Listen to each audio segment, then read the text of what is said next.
Bueno, buenas tardes, buenos días, buenas noches a todos quienes hayan dado clic para acompañarnos en una nueva edición de BKTV. Como siempre, agradecerles mucho por acompañarnos, por elegir nuestros contenidos para informarse un poco más. Y en esta oportunidad, darle la bienvenida a Paula Schmitz. Paula es Associate y Client Advisor en JP Morgan Asset Management.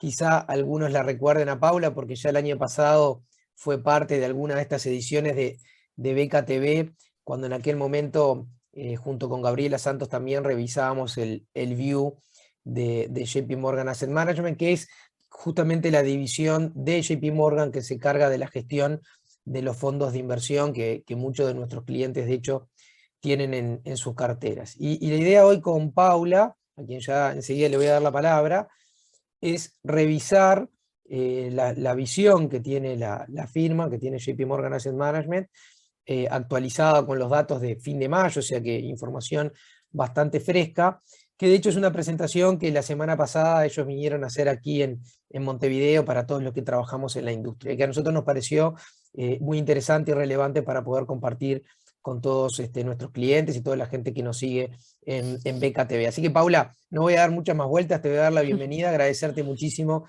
que nos acompañes hoy acá. Muchas gracias, Andrés. Muchas gracias a todos por su tiempo.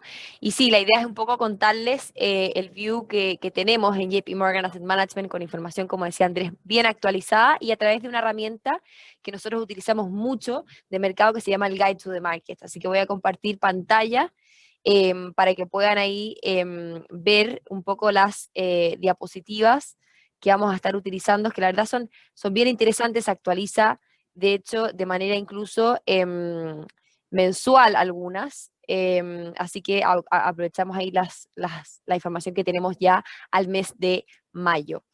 Se ve bien, ¿no, Andrés? Para estar Sí, tranquila. se ve perfecto. Perfecto. Bueno, este es una publicación que, como les comentaba, se actualiza incluso algunas slides de manera diaria. Tenemos información a fines de mayo y la idea es un poco ir revisando qué pensamos en este mercado tan volátil, este mercado que la verdad es que nos ha dado hablamos de un principio del año, digamos, con harta volatilidad en los mercados, pero también todavía seguimos viendo volatilidad, ya una recuperación un poco la semana pasada, pero todavía todo muy incierto. Y creo que es muy clave fijarse en esta diapositiva que nos gusta mucho, que nos muestra un poco los retornos, si se fijan en el gráfico de abajo, los retornos del S&P, del índice, digamos, de Estados Unidos, en cada uno de los años, desde el año 80 hasta ahora. Las barras grises representan el retorno final del año y los puntos rojos, el punto de mayor caída durante el año, del punto más alto al punto más bajo. Esto sirve para reflejar un poco que lo que estamos viviendo ahora, que vendría siendo este año acá, donde tenemos una caída máxima actualizado, digamos, a fines de mayo de menos 19%, no es una caída, digamos, rara, una caída que tengamos que estar tan asustados. Es una caída que está, de hecho, cerca incluso del promedio de las caídas anuales que vemos en índices de renta variable, como vendría haciendo el S&P.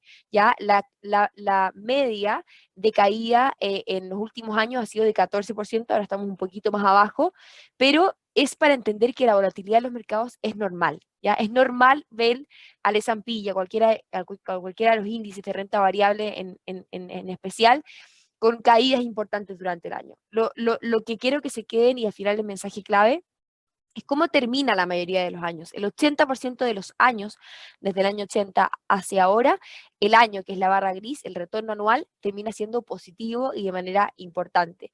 Un clave ejemplo es el año, por ejemplo, 2020, que vimos un punto mínimo de menos 34% y el año terminó con un 16% arriba. Ya es para entender simplemente y no asustarse tanto con la volatilidad que estamos viendo en los mercados, porque es algo que pasa y que debemos estar acostumbrados y pensar también en el largo plazo y que es normal estas caídas. ¿Tienes ahí alguna pregunta, Andrés? No, simplemente decir que hay un dicho que dice que las correcciones en los mercados son siempre sanas, excepto cuando uno está en el medio de una de ellas, ¿no? O una frase similar. Y eso es un poco lo que nos está pasando a todos. Este gráfico ustedes lo actualizan muy a menudo y nosotros lo usamos Sí, mucho. Y lo que veo que también ustedes, para hacer referencia al gráfico de arriba, es algo similar, pero que muestra las acciones de América Latina exclusivamente, ¿no? Creo sí, que eso también permite ver un poco la diferencia entre un mercado desarrollado y tal un cual. emergente, cómo a América Latina le ha costado bastante más que las barras grises sean positivas, ¿no? No, tal cual. O sea, Estados Unidos es un mercado muchísimo más defensivo y nosotros seguimos también overweight ahí, si queremos, en nuestro view de mercado, que lo vamos a ir revisando hacia adelante, pero es simplemente para quedarse con esa idea, digamos, que estamos viendo una volatilidad, pero que no es una volatilidad fuera de lo normal y que debiésemos esperar que esto recupere, dado también nuestro escenario base de que no veremos una recesión todavía, por lo sana que todavía se encuentra la economía, que es lo que vamos a ir revisando en las siguientes diapositivas. Excelente. Esta es una slide que también quiero que se fijen en esta parte del año 2022. Finalmente, estos son los retornos acumulados por cada una de las regiones. Y lo importante acá es fijarse en la composición del retorno. Si se fijan, la mayoría está negativo, a excepción de Latinoamérica, un poco por el tema de los commodities y digamos, un resultado de este conflicto entre Rusia y Ucrania. Pero en general, todo el resto lo vemos con retorno total negativo. Importante entender de dónde viene ese retorno negativo. Y finalmente se debe mucho a este componente gris que vendría siendo los múltiplos, es decir, los price to earnings, price to book, etcétera, que hemos visto que han caído muchísimo, que por un lado es bueno porque estamos, digamos, con mejores puntos de entrada. Estamos hablando de Estados Unidos con unos múltiplos de 24 veces, ahora ya está en 17 veces. Y finalmente es bueno entender que la caída viene de los múltiplos y no de las utilidades de las compañías, que vendría siendo la parte verde que sigue todavía sana, que es ahí también uno de los puntos claves para entender por qué queremos que nuestro escenario base no sería una recesión. Entonces es importante descomponer también el retorno total de lo que estamos viendo, de las caídas que hemos estado viendo este último tiempo.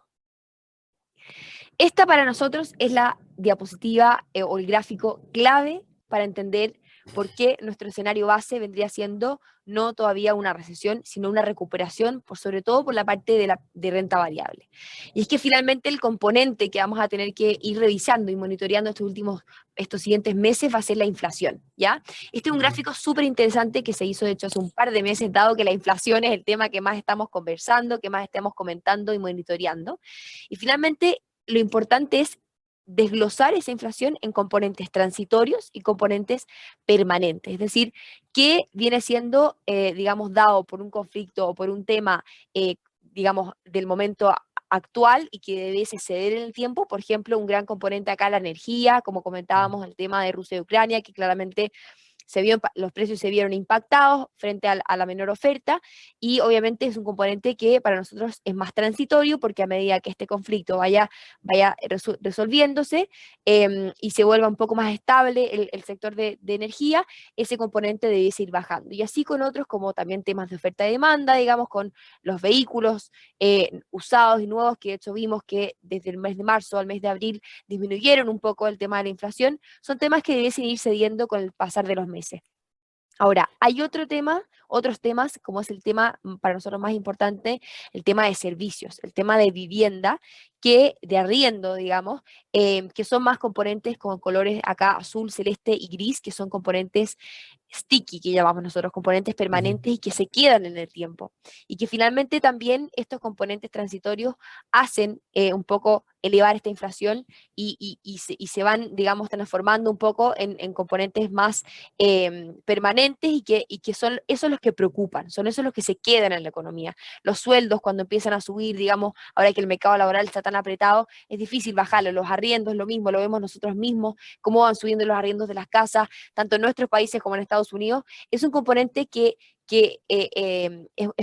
digamos, permanente y que está mucho más sujeto y debiese estar mucho más afecto a lo que es, por ejemplo, las subidas de tasa que hemos visto ahora de la Reserva Federal en Estados Unidos, y que son los que debiesen ser impactados por estas subidas de tasa y debiesen ir disminuyendo. Entonces, para nosotros, ¿qué es lo clave aquí? Es poder monitorear esta parte, la parte permanente. ¿Cómo evoluciona en los próximos meses? Creemos que esto debiese ir bajando en los próximos meses. ¿Por qué? Porque el Banco Central está haciendo estas subidas de tasas que finalmente debiesen impactar en que la economía se frene un poco, en que haya una disminución en la inflación. Pero si sucede lo contrario, si es que efectivamente vemos que estas alzas de tasas de la economía no logran ceder estos componentes más permanentes de la inflación, para nosotros sí sería un punto en que pudiésemos ver una recesión. Entonces, fijarse en los próximos meses cómo evoluciona este componente de la inflación. Si es que este no cede o aumenta, para nosotros es un es un gatillante clave de que se puede generar una recesión. Si es que esto va cediendo, que es nuestro caso base, y va disminuyendo y va siendo afectado por estas subidas de tasas de la Reserva Federal, debiésemos ver, digamos, una probabilidad de recesión muchísimo más baja y poder ver una recuperación en la economía. Así es como un poco estamos viendo este tema, digamos, de inflación relacionado también a las tasas. Paula, y Dime. obviamente dependiendo cuando cada uno haga clic y escuche esta grabación, hoy es martes 7 Sí, de junio, estamos al mediodía, y esta es una semana clave en este slide, porque tal cual, para el próximo viernes, el día 10. Sí, exactamente, el viernes 9:30 de la mañana, hora Uruguay, sabremos qué da este dato, y ahí hay un elemento importante en esta definición de lo que vos hablás como transitorio y lo sticky, como sí, lo mencionás vos. La Fed, o mejor dicho, más que la Fed, el mercado tiene una expectativa puesta en mantener ese 8,3 para la inflación general y en un 5,9 para el core, que ajá. implicaría una baja respecto al 6,2 del mes anterior, que no creo que necesariamente sean los mismos rubros que tú ves ahí, pero lo que quiero decirle acá a la gente cuando escuche esta grabación, si lo escuchan antes del viernes 10, prestar mucha atención a lo que pase el viernes. Si lo escuchan después del 10 ya tendrán la foto o el diario del lunes, Sí. pero sí, definitivamente para el mercado es importante esto, y es bueno saber que ustedes en JP Morgan creen que los pasos que ha dado la Fed permitirán ir viendo bajar ese sticky o core inflation. Tal cual, y vemos acá un poco un cambio de tendencia de marzo a abril, pero importante mencionar que lo que finalmente disminuyó fue el componente rojo, que fueron los vehículos, y eso es un componente transitorio. Entonces no hemos visto todavía un cambio en la parte permanente, que ojalá, digamos, como dices tú, este viernes podamos ver ahí una baja en ese componente. Importante los días 10 del mes ahí revisar cuáles son los próximos resultados de la inflación hacia adelante. Un buen punto. Y bueno, y relacionado con eso, esto es un poco la expectativa, digamos, de alzas de tasas de la Fed. La verdad es que, si se fijan, ahora la tasa está en 0,88, después de, si lo vemos en cada subida de 25 básicos, después de 3 subidas de 25 básicos, 2 reuniones, una de 25, otra de 50, la anterior, y ya el mercado incorpora otras 7 alzas de tasas de 25 básicos para el año. Y eso la verdad es que ya está prácticamente incorporado, entonces de alguna manera esperamos que suceda y obviamente dependiendo, como decíamos, de la evolución de la inflación, va a ser más o menos agresiva en lo que haga la Fed, quizá ya en el 2023. ¿Por qué? Porque finalmente con estas alzas de tasa que ya vemos incorporadas, la tasa debiese llegar a una tasa más neutral de 2,8, como vemos aquí, el problema es que si con ese 2,8 la inflación no cede y no vemos un resultado, la Fed se va a ver obligada quizás a ser más agresiva y seguir subiendo tasas en el año 2023, y es ahí cuando de repente podemos llegar a niveles de 3% o incluso mayores, y que la verdad es que ahí sí ya se produce un escenario un poco más complicado y podemos ver, digamos, más probabilidades de recesión. Pero la verdad es que las expectativas de mercado que están en verde han ido bajando incluso. Esta gráfica al mes de abril estaba en 3,2, entonces se ha ido ajustando un poco, dado también las recuperaciones que hemos visto un poco en el mercado y a la medida que también se incorporan estas alzas de tasa. Así que acá un poco una evolución de lo que debiésemos ver a final de año con todas las alzas de tasas que el mercado ya está incorporando, que todavía la Fed no ha confirmado, pero el mercado ya las está incorporando. Clarísimo. Y bueno, esta también es una gráfica clave para nosotros para también argumentar en nuestro escenario base de la recuperación, es que finalmente el consumo y el crecimiento de la economía siguen muy sólidos, y si se fijan acá, el consumo es casi el 70% del PIB de Estados Unidos. Por tanto, si ese componente todavía sigue, digamos, sólido y con, digamos, alta demanda que ha sido también un poco, que viene hasta incluso retenida de la pandemia, todavía lo vemos sólido, todavía vemos las expectativas, digamos, hacia adelante de una manera importante. Crecimiento también la siguiente, que nos gusta harto, que también muestra, digamos, cómo están cada uno de los indicadores, y el crecimiento en términos de índices manufactureros y servicios todavía sigue sobre 50 en Estados Unidos, incluso la mayoría de las economías. Y eso significa también crecimiento. Y es lo que vemos un poco en la mayoría de las compañías y en la economía en general. Entonces, es una de los argumentos también por qué creemos que todavía el crecimiento económico está sano en Estados Unidos y no grafica, digamos, una recesión o algo que veamos desacelerando. Sí, un crecimiento más moderado. O sea, el próximo año sí creemos que quizás Estados Unidos va a crecer bajo su promedio de 2%, quizás cercano al 1%, pero todavía vemos un crecimiento positivo. Esta Y slide también, perdóname, y dime. perdóname que te interrumpa, pero en ese punto específico del consumo que se ha puesto también un poco de expectativa o de manto de duda por los resultados de algunos retailers, principalmente de Target, que ha estado ahí Sí. manifestando alguna preocupación acerca de cómo las evoluciones de sus ventas en los últimos meses. Y tiene que ver con eso, con el impacto que tiene el consumo en el PBI.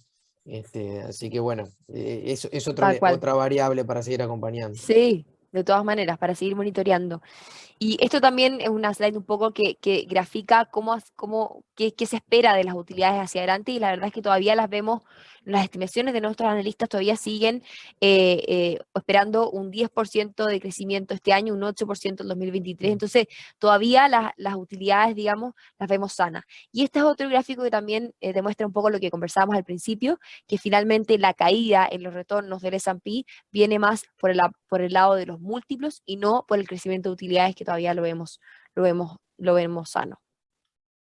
Entonces, como conclusión, digamos, monitorear ese tema de la inflación, ver cómo evoluciona y en ese sentido puede o no cambiar el escenario base. Todavía las probabilidades nosotros las vemos en un 30% de recesión para el otro año, para el 2023, pero si nuestro escenario base es que el equity recupera, ¿ya? Que el equity termina positivo el año, si es que, digamos, se van incorporando estas alzas de tasas y si es que la inflación cede. Ya no así la renta fija la vemos todavía más desafiante, ha tenido caídas importantes y obviamente el rebote y la recuperación de la renta fija para, digamos, recuperar un -8, un -7 quizá de los índices investment grade va a ser más difícil, por lo tanto vemos que la renta fija todavía va a quedar más negativa, pero a medida que se empiezan a incorporar las alzas de tasas también hace sentido empezar a subirse un poco en duración y en ese sentido también vemos un mejor panorama para la renta fija al segundo semestre que lo que veíamos al principio del año, donde todavía no se incorporaban completamente las alzas de tasa.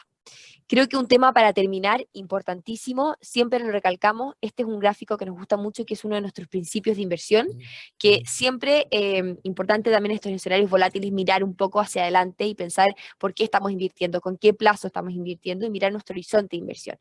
Y finalmente, un tema muy relacionado a eso es el timing de mercado, porque obviamente dado este escenario tan volátil, dan muchas ganas de salirse un poco. Y ahí lo que comenta mucho siempre nuestra estratega de mercado, Gabriela Santos, es muy similar a lo que vemos, muy parecido a lo que vemos, lo que sentimos quizá en un avión con turbulencia, en donde dan ganas de quizá pararse o hacer algo o salir corriendo de alguna manera, pero es lo Bajarse. peor que, claro, es lo peor que podemos hacer y no podemos hacerlo porque finalmente es peor, digamos, hay que aguantar un poco este momento de turbulencia. Entonces, esta slide nos gusta mucho porque ve las consecuencias un poco negativas de hacer timing de mercado. ¿Y qué grafica? Un poco grafica los retornos del S&P si es que invierto, digamos, $10.000 entre el 2001 y 2021. Esto si me quedé totalmente invertido, tengo un retorno del 8-9% neto.